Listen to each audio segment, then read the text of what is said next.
Ladies and gentlemen, how do? Welcome to another edition of Through the Cat Flap. With me, your host, Sir Larry the Cat. In the last edition, we took a look at shiny-faced Dave, the alleged piggy diddler Cameron. Now I shall relay some of the life and times of the MayBot, Dancing Queen, and naked Wheatfield Rambler Theresa May. The MayBot did pioneer the modern slavery bill, and has been a staunch advocate for the bill ever since its inception in 2015. As you say, this is a global problem. There are so many different countries, so many different cases, so many different circumstances. In fact, I was looking at the recent cases in your own country, the UK. You've got cases of sexual exploitation, you've got sweatshop labour workers, slavery in the shipping industry, and a recent conviction of a Ugandan judge who'd been serving as a UN criminal tribunal judge who was living in the UK and had bought a young Ugandan female as a slave to live with her in the UK. All awful cases, but this issue, there are so many different types of cases. It's not one size fits all, is it? No, it isn't. There are many different types of cases. So there are the sexual exploitation, as you've mentioned, domestic servitude, forced labour in business supply chains.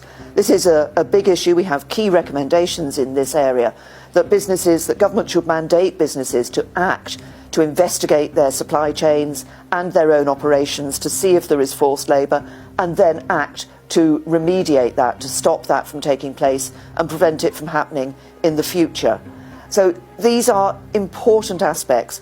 This is not a one issue thing in a sense. There are many different aspects to modern slavery and human trafficking. That's why we need everybody to act. This can't be solved by one group. Governments can't solve it on their own. Businesses can't solve it on their own. Civil society can't solve it on its own. We all have to work together.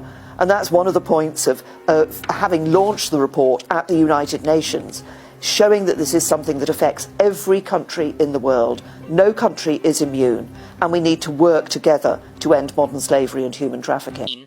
One of the MayBot's very few endearing qualities, and praise where it is due the MayBot has stuck by the bill, giving many worthy speeches pushing for a crackdown to try and eradicate this horrendous crime.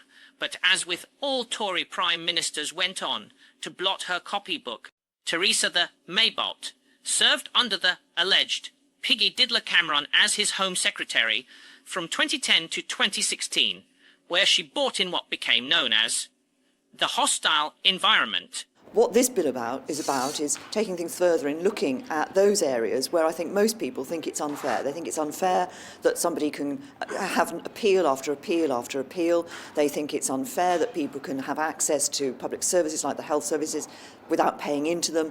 And it's unfair that illegal immigrants, people who've got no right to be here, can live apparently easily, getting access to bank accounts, driving licenses and so forth. Those are the issues this bill addresses. So it makes it harder for people to be here illegally. It reduces the number of appeal rights that people have, and it means we'll be able to deport foreign criminals first and they'll appeal afterwards from outside the UK. Now what we're talking about and what will be in this new immigration bill is that certain categories of people coming here to stay in the UK for a particular period of time will be asked to pay a levy or a surcharge, and that'll be up front, and they'll be paying that. It'll be contributing so that they're not just able to come here and use our public services like the health service without having paid anything into it.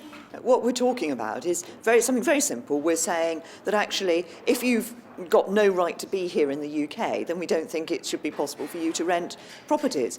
This is part of the proposals we've got to make it harder for illegal immigrants to be here in the UK. It's going to be very simple for landlords, just asking them to ask some questions about people's status, and the Home Office will provide support for them. There will be a hotline to the Home Office to provide support to landlords in doing this. We already do this for employers. It works well for employers. We're going to do the same system for landlords. Complete with her signature, Go Home vans. So the Home Secretary has admitted defeat over her controversial Go Home advertising vans aimed at illegal immigrants. Theresa May told MPs the poster campaign was too much of a blunt instrument and would not be rolled out nationwide. Our Home Affairs correspondent, Simon Israel, has this report. It's been described as gimmicky, divisive, disastrous, cheap, and a return to the 70s politics of the National Front. The van with the misleading go-home message to illegal immigrants has had a short shelf life. It survived 2 weeks on the road through certain immigrant communities in London during the summer, but today the Home Secretary admitted it was not a good idea. I think politicians should be willing to step up to the plate and say when they think something actually hasn't been as good an idea, and I think they were too blunt an instrument. The vans were an illustration of careless statistics. Their impact is, according to the Home Office, still being evaluated. The end of the government's Go Home Van campaign is an embarrassment. Which were deployed in ethnically diverse communities. This was not one of her more endearing moves.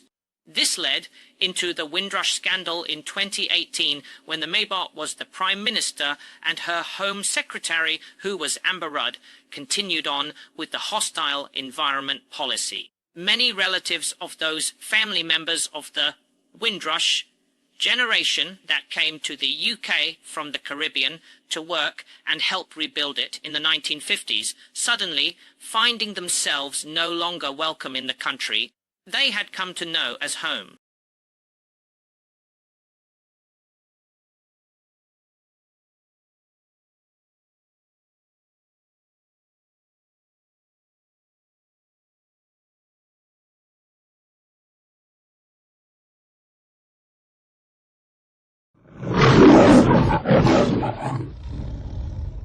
Thank you.